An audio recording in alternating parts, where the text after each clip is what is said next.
Why are we allowing it? I'm not condemning anyone with Black Friday shopping. That's not the point. Okay, so don't go, Shannon said I shouldn't have Black Friday shopping. Shannon said I shouldn't go to the store on Sunday. You know, I will say this about going to the store on Sunday. Don't get me wrong, we have to go a lot of times. I understand that. Okay, it's not condemning you. But you know, there was a time where the church took a stand on this. And every store and every gas station were closed on Sunday because there weren't enough people to come and do the business because people at church did not go. Just leave that in there for you to think about. We need to think about the things that we do in our lives. We need to think about it and ask the question, are we really? I'm asking myself this question, okay? This is not a condescending look down my nose at everyone in the congregation. I'm not, in the 17th century pulpits used to be way up in the corner of the whole church, because to keep away from the congregation members after he preached a hard sermon. I don't know what it's all about, but, he was able to get up there and get way down at all them people, But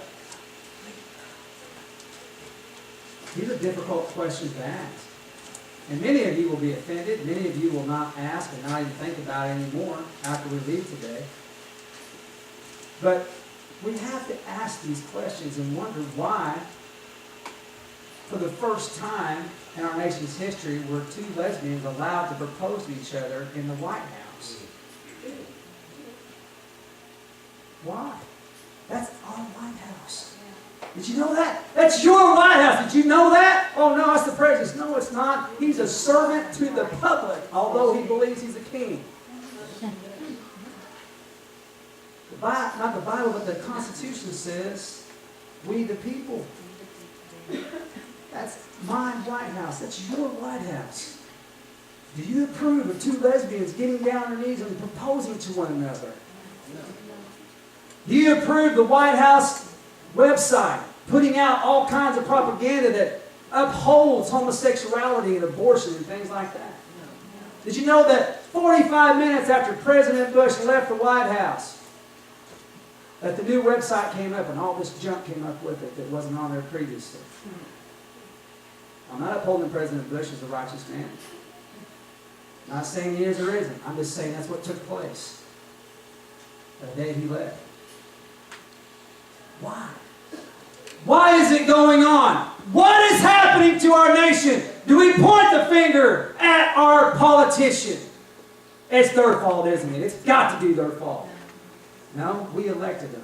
We the people elected them. No, I didn't vote for that person. You may not have specifically voted for him, but we the people put them in office. Why is it that our nation is so ungodly? Let me tell you why. I heard a guy say this, the reason why. The founder of AFR, I'm going to use his words.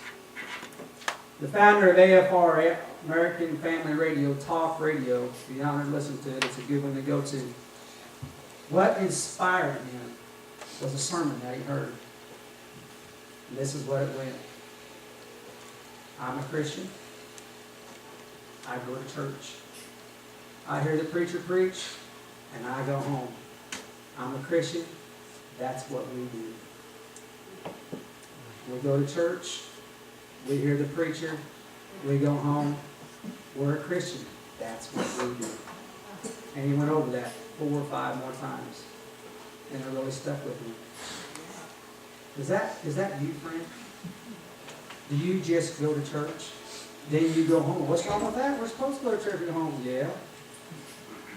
But it goes a little farther than that.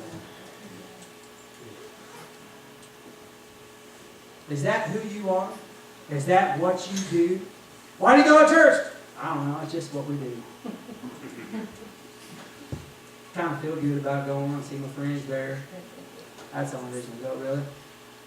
I personally don't care whether you like the preaching or not. That's not my concern. I need to please my Father which is in heaven. Amen. Do I care about you? Yes, I do. I love each and every one of you. I mean that. I really do. But am I here to please you? Absolutely not. Am I here to tickle your ears? No. Is that you? Are you just one of those Christians who nominally call yourself a Christian? I go to church. What else do you do as a Christian? Not much. It's just what I do. Just part of my life. You know, church used to be the center Yes. of everybody's lives, Yes. as far as their activities go. I'm not putting church ahead of God. Don't place that on me.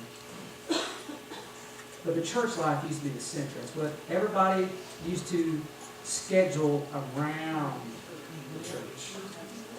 Now we schedule things, and then if the church don't fit into our life, well, church has got to go. That's what's happening. And I don't need to go through a list of things. You all know what I mean. It's not one specific function that I'm pointing out. It's just a personal observation that I've seen in the lives of people in the church. Sinners are going to act like sinners, folks. I'm not preaching about the sinner this morning. I expect a pig to act like a pig. That's why Jesus says you don't put a loop of pearls around his neck and expect him to keep clean. Would you take your pearls and put them around a pig's neck? Depends on how much you like your pearls, I guess. I don't know. Pigs are going to act like pigs. Dogs are going to act like dogs. Sinners are going to act like sinners. Am I offended and appalled every time they say a curse word? No. Well, Shannon, if you're around somebody, if you're a preacher, you're around somebody that cusses, you need to tell them all how it is. I don't accept that kind of talk. Sinners are sinners. How are you going to lead someone to Christ by pounding them on the head all the time? That's not what this is all about. I'm not preaching about the sinner this morning. I'm asking you, what do you do that shines the light of Christ? What is your daily activities? What is the most important thing in your life? Some is gossip, some is slander, some is cursing, some is vulgarity. Some of you don't apply any of this message to you. You might feel bad for a little bit, but I'll get over it. It'll be okay. I can live with the guilt. I like my ice cream. I like the sin. Folks, these are important questions we need to be asking ourselves. Because I believe the church as a whole has stopped shining the light of Jesus. That's why the light is not coming out of the White House like it used to. Where there used to be prayers and there used to be church services in the White House. We used to stand for righteousness. We have allowed ourselves such apathy and such complacency in our lives that we no longer care. As long as I'm saved, and I'm going to heaven, and I go to church, it's good enough. But I do not believe that's shining the light of Jesus.